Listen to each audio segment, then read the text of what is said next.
Amber Lang, and I'm the co-owner and co-director of Circle Studio Architects with Yvonne Meng here. I just want to respectfully acknowledge the traditional owners of the land in which we stand, the Boon, Wurrung and Woiwurrung Wurundjeri peoples of the Kulin Nation. So we pay respects to their elders past, present and emerging.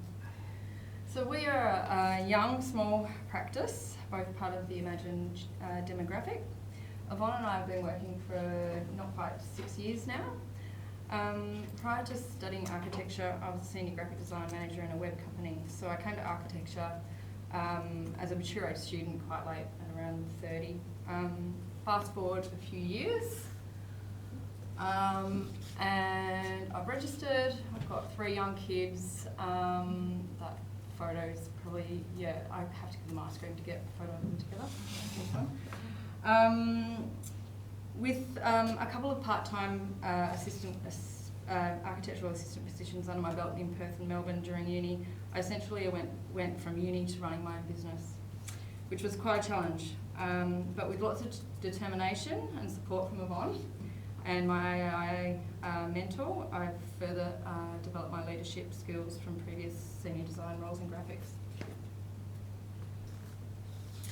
So here are some of the projects that Yvonne and I have designed and built, and there's a few there on the drawing board as well. There's been multiple projects I've taken the lead on, and during this time, one of them was my own house as owner-builder. However, the project I'd like to talk about today is the gallery fit-out for e.g.etal on Little Collins Street. So for all you jewellery lovers, e.g.etal might be known as a mecca for jewellery designers and artists to exhibit their work. It's been a Melbourne icon for 20 years or more now, and it's home to one of the best contemporary jewellery collections in Australia. So in 2022, they relocated from its hidden basement into a new street level store. This is the existing store, and it basically had no sight lines to the street. It was a dingy, dark basement. So the new level store, as you can see, it has a double height void and a mezzanine at the back. And in the top right photo there, you can see the visual access to the street. So we were engaged quite early on this one, and I went to like real estate openings all over the city with the client, looking for the best location for their store. So it was specifically chosen for its potential engagement with the street. So e.g.etal is about bringing the intimate nature of jewellery to the urban scale. A large display screen plays on the idea of oversized jewellery boxes and geometric pendants, which both house the bespoke pieces and signals to the passers-by that something special is inside. It draws upon the materiality and tectonic of jewellery, and it transforms from something that adorns the body to something that adorns the building. So as the team leader for the project, I was the hub for all communication from start to finish. From the initial consultation with the client, I created concept design development drawings through to construction documentation. Once contractors were engaged, the contract administration of the build was my responsibility and became the driver to get the construction over the finish line. I led and coordinated a team of contractors, steel fabricators, lighting designers and signage contractors. I chaired weekly meetings with contractors, clients and other collaborators during the building process. And I had the agency to make decisions and communicate to the team to get the required outcomes. So when there were issues with construction or problems to solve, I was quickly consulted and meetings were organised to resolve.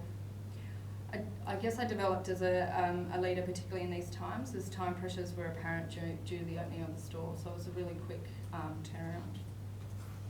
There was a lot of underlying stress as well on the contractor due to the deadline, but I believe my ability to calmly negotiate meetings enabled a smoother process.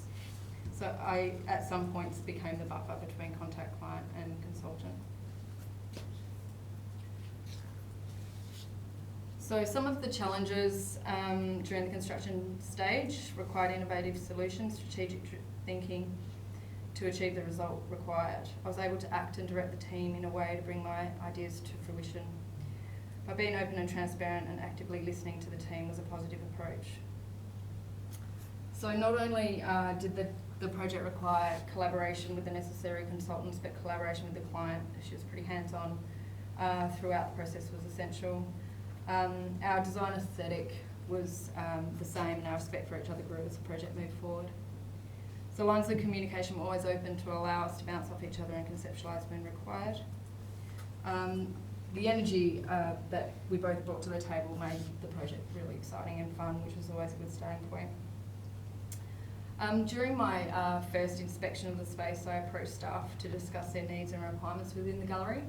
I tried to make them feel part of the process and welcome them as respected contributors to the project. I was quite well known to the staff as a result of all the meetings and phone calls and emails. In-house, the collaboration between the Circle Studio team, Yvonne and I, was integral in the confirmation of design decisions and cemented the choices that we made. So collaboration with the building contractor and other consultants was key to meeting the opening deadline. There were many challenges along the way due to COVID and other factors. However, communicating in a respectful manner with kindness went a long way. So like the jewellery exhibited in the gallery, I had the opportunity to design something unique and innovative. By creatively thinking and producing the front window displays was distinctive and dramatic. I was able to choose materials that complemented the jewellery in a way that highlighted its integrity. We really pushed the boundaries with the steelwork display. Our steel contractor was really hesitant with the design at first, but we created prototypes with many of the shapes just to make sure that it was going to work. This collaboration was imperative to the success of the steel display. This also, when I went to site, this really reminded me, I've got a really good friend who's a jewellery designer, and when I went there I was like, I just couldn't believe how similar it was to her studio. It was almost like, you know, the scale is just basically scaling up her work shop. So the quality and feel of the exhibition space is refined and produces a calm environment. The consultation with the staff in the first instance set up the project to succeed. We also reused many of the components in the old store because we had a limited budget. As you can see in the top left corner, we re-powder coated the steel cube as well as the consulting table. And all the showcases around the walls were also repainted. Lighting was reused. So we tried to sort of minimise waste in that way as well. So that's time now. Okay. Yep. Issues in the previous store basement became the driver for the design. Transparency in the front display enabled views and connection to the street context.